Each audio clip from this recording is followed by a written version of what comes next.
গেমিংয়ের sound and comfort দুটাই important. তো আজকে আমার কাছে রয়েছে র্যাপোর হেডফোন। এর আগে কিবোর্ড এবং অন্যান্য প্রোডাক্ট থাকলেও এদের যে হেডফোন রয়েছে এটা আমার জানা ছিল না। আজকে আনবক্স করব র্যাপো VP-RO VH350S। দেখে নেব এই হেডসেটটা আসলে কেমন। তো বক্স ওপেন করে নিই। বক্সের ভিতরে পাচ্ছি আছে হেডসেট, এবং হেডসেট বের করার পরে এখানে আমরা ভিতরে ইউজার ম্যানুয়াল দেখতে পাচ্ছি। তো ইউজার ম্যানুয়ালটা ওপেন করে নিই। ইউজার ম্যানুয়ালে আসলে সেরকম কিছু নাই, তো এটা আমাদের দেখা লাগে না, ইউজার ম্যানুয়াল ফেলে দিই। এরপর ভিতরে আর অন্য কিছু পাওয়া যাবে না। তো হেডসেটটা হাতে নিলে কেমন একটা প্রিমিয়াম ভাব আসে। তো প্রিমিয়াম বলতে গেলে এখানে কালারটাও একটু সুন্দর আছে, ডিজাইনটা অনেকটা গেমার ভাইবের বলা যায়। ব্ল্যাক ম্যাট ফিনিশিং রয়েছে, তার সাথে RGB লাইটিং রয়েছে যেটাতে ভি শেপ এবং এই শেপটা আসলে প্রকাশ পায়। আর যে কুশনগুলো দেওয়া হয়েছে সেগুলো একটু নরম আছে, দীর্ঘ সময় খেললেও হয়তো বা কানে ব্যথা হতেও পারে, নাও হতে পারে, এখন ইউজারের উপরে অনেকটা নির্ভর করছে। এখন আমার ক্ষেত্রে যেটা হয়েছে যে এটা ব্যবহার করার পরে আমি দেখছি যে 1-2 ঘন্টা টানা ব্যবহার করলে একটু হালকা কানে পেইন দিচ্ছে আমার। তো র্যাপোর হেডফোনটা আমি 2000 থেকে 3000 মতো আমার বাজেট ছিল, যে কারণে আমি কয়েকটা হেডফোন দেখছিলাম। তার ভিতরে কর্সেয়ার ছিল এবং এক্সার কিছু মডেল ছিল, তার সাথে সোনি ছিল, বাট বেশিরভাগগুলাই মার্কেট প্লেসে অ্যাভেলেবল ছিল না। সেই জন্য আমি এটা পালাম। যদি দেখি প্রথমের দিকেই, তাহলে এখানে একটা ভি শেপ রয়েছে আর এখানে এইচের মতো একটা লোগো দেওয়া রয়েছে, যেটা কিনা অনেকটা বলতে গেলে এর মডেলের সাথে সংযুক্ত করা হয়েছে। আর এর যদি বিল্ড কোয়ালিটির কথা বলি তাহলে মোটামুটি শক্তপোক্ত আছে আর সব কিছু মোটামুটি ভালোই আছে। তবে একটা জিনিস, এই যে এখানে যে লেদার দিয়েছে, লেদারটা আরও একটু ভালো দিতে পারতো, কেননা এইসব লেদার আমরা জানি যে 1 থেকে 2 বছর যায়, এরপরে সেরকমভাবে ভালো মতো যাইতে পারে না।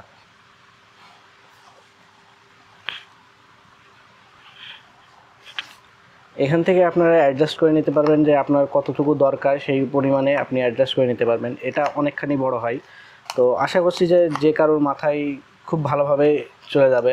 আর যেহেতু আমার ভয়েস ওভার দেওয়ার দরকার ছিল, সেই জন্য আমি অবশ্যই ইনবিল্ট যে ভয়েস দেওয়া যায় সেই রকম মাইক্রোফোন, ইনবিল্ট মাইক্রোফোন যেটা রয়েছে সেই রকমটাই খুঁজছিলাম। তো র্যাপোর এটা মডেলটা যদি আপনারা গুগল করেন সেক্ষেত্রে এর ব্যাপারে আরও ইনফরমেশন জানতে পারেন।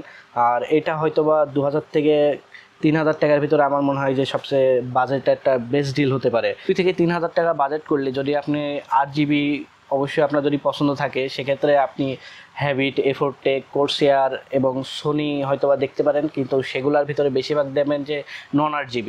হয়তোবা সাউন্ড কোয়ালিটি ভালো কিন্তু আপনারা 8GB খোঁজেন। তো সেক্ষেত্রে যদি 8GBও খোঁজেন আবার ভালো সাউন্ড কোয়ালিটি, সেক্ষেত্রে যদি ভ্যালু ফর মানি বলতে হয় তাহলে আমার মনে হয় যে এই হ্যাবিট VH350Sটা আমার মনে হয় যে অনেক বেশি বেটার ডিল হতে পারে। আর এক্ষেত্রে যদি আপনার বাজেট 3000 থেকে আরও বেশি হয় সেক্ষেত্রে আপনার অন্যান্য মডেলগুলো দেখতে পারেন। আর এর সাথে যদি সরাসরি কম্পিউটারের কথা বলি তাহলে এর কম্পিটিটর হচ্ছে কোর্সেয়ারের যে মডেলগুলো রয়েছে 3000 টাকার ভিতরে সেগুলা।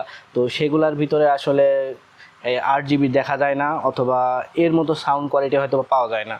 এর সাউন্ড কোয়ালিটি কিছুটা শুনবো আমরা, যে দেখবো যে এরা সাউন্ড কোয়ালিটি আসলে কীরকম। এবার যদি আমরা একটা ভালো সাউন্ড কোয়ালিটি যদি চেক করার জন্য একটা সং দিই,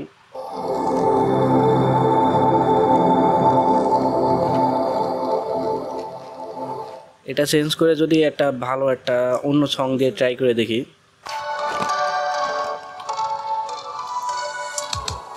Et moi, j'écris le temps qui passe. Et toi, tu vis tout ce qu'on s'est dit. La nuit, la lune. তো এটা ছিল একটা সঙ্গের রিভিউ বলা যায়, যে ফুল সাউন্ডে আসলে এরকম শোনা যায়, যেটা কিনা অনেকটা ক্লিয়ার না বলতে গেলে। যদি ফুল ভলিউম দিই সেক্ষেত্রে আমার মনে হচ্ছে যে কিছুটা বেশি ঘ্যাড়ঘ্যাড় করছে, অতটা বেশি ভালো দিচ্ছে না। বাট যদি সাউন্ড মিডিয়াম কোয়ালিটি হয় সেক্ষেত্রে হয়তো অনেক বেশি ভালো হবে। আর এর যদি নেগেটিভ বিষয়ে বলি তাহলে এর একটা নেগেটিভ দিক বলতে পারি যে এই যে লেদার কোয়ালিটি, এটা হয়তো বা আমার মনে হয় যে সর্বোচ্চ গেলে 1-1.5 বছর যাইতে পারে।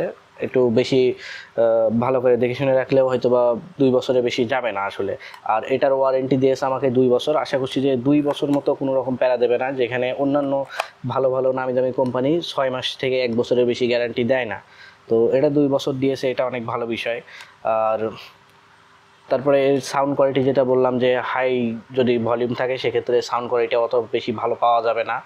আর এর তার যেটা দিয়েছে এই তারটা আসলে একেবারে যেসব নর্মাল তার ইউজ করা হয় সেই রকম তার, নরম আছে বাট অনেক বেশি মোটা বলা যায়। একদম কোনো রকম, এই যে আমি যদি মাউসের তারটাও দেখাই, মাউসের তারটা একটু অন্যরকম আছে, এই যে যদি ক্লোজলি দেখাই আর এইটার তার যদি দেখাই একদম মোটা একটা ফিনিশিং, কোনো রকম এক্সট্রা কোনো রকম ভাইব নাই।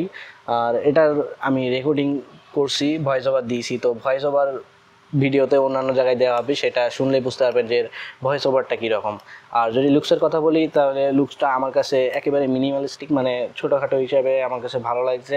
আর এর ডিজাইনটা বেশি ARGBও না, আবার একেবারে নন RGBও না, সেই ক্ষেত্রে আমার এই জিনিসটা খুব ভালো লাগছে।